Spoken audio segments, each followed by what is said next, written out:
اكتر حاجة بتوجع فيها هي خاصة بالاطفال.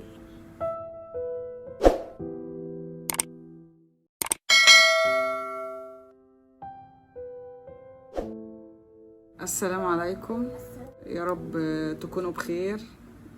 النهاردة عايزة اقول كلمتين لاخواتي المدرسين. بقالي يومين بسمع عن مواقف توجع قوي، توجع لانها بتحصل مع اطفال صغيرين، اطفال لسه بيبتدوا حياتهم وعايزين يشوفوها فيها امل، فيها تفاؤل، فيها حب عشان يحبوا حياتهم.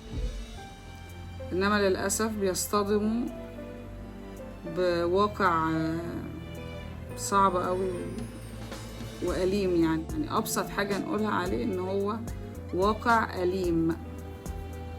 ان طفل يبقى رايح المدرسة اول يوم مبسوط ولابس لبس المدرسة وفرحان وعايز يروح يشوف صحابه ويشوف المدرسين، يقابلوا المعلم او المدرسة في الفصل بتكشيرة وشخط وانت ليه ما خلصتش، وانت ليه ما خلصتش كتابة، وانت مش كويس، وانت مش شاطر، انت محتاج مجموعة او درس ايا كان. معاملة سيئة. اللي بياخد مجموعة او درس او اللي هياخد بنعامله معاملة حلوة، واللي مش هياخد بشخط فيه وبزعقله. تانية ابتدائي واولى ابتدائي كمان دلوقتي وتالتة ابتدائي، كل دي صفوف. انا شفت حكايات وحاجات بصراحة يعني تزعل. انما انتوا تستقبلوا الولاد في اول يوم كده دراسة بالاسلوب ده وتكرهوهم في الدراسة وفي التعليم، وتاني يوم الطفل ما بيبقاش عايز يروح المدرسة، ده تسموه ايه؟ ولي الامر يبقى حاسس بايه؟ وهل هيدعي عليك ازاي؟ يعني لما انا كولية امر وابني رايح المدرسة ويرجع لي تاني يوم يبقى مش عايز يروح لا مش انت يا محمد.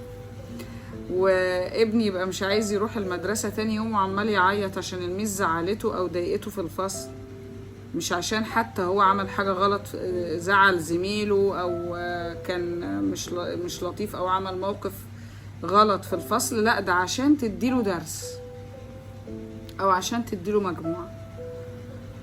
يعني بصراحة موقف صعب قوي من المعلمين. يعني انا ما افتكرش ان دول معلمين، دول ابسط حاجة نقولها عليهم انهم مجرمين.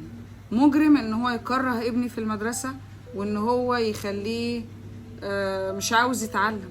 ابني مش عايز يتعلم بسبب معلمة او معلم جشع ما عندوش ضمير، بيكره ابني في حياته ومش عاوز يخليه يعيش طفولته او يعيش لحظات كويسة في الفصل وذكرى كويسة.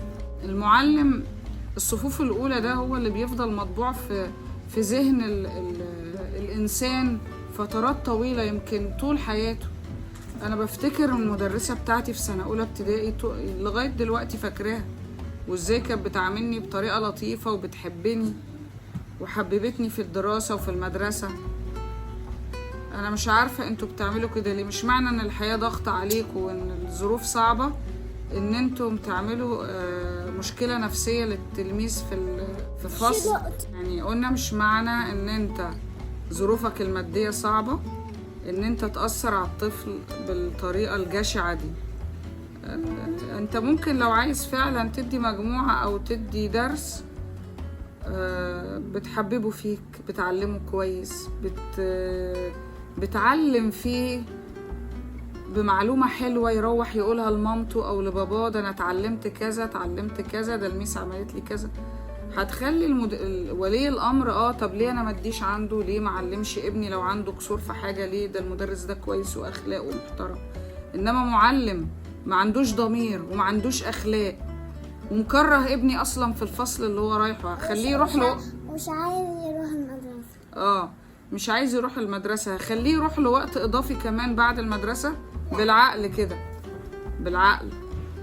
يعني انا عايزة اوجه ولي الامر في حالة لما يلاقي مدرس ما عندوش ضمير بيأذي ابنه وبيخليه ان هو مش طايق يروح المدرسة او بيعنفه بدون سبب او مش او لقيت ان هو عقابه غير منطقي، شايف ان المدرس بيدور على انه يدي ابنك درس وبس، في الحالة دي ما تسكتش، ما تخافش، مش عمره ما هيقدر يأذي ابنك.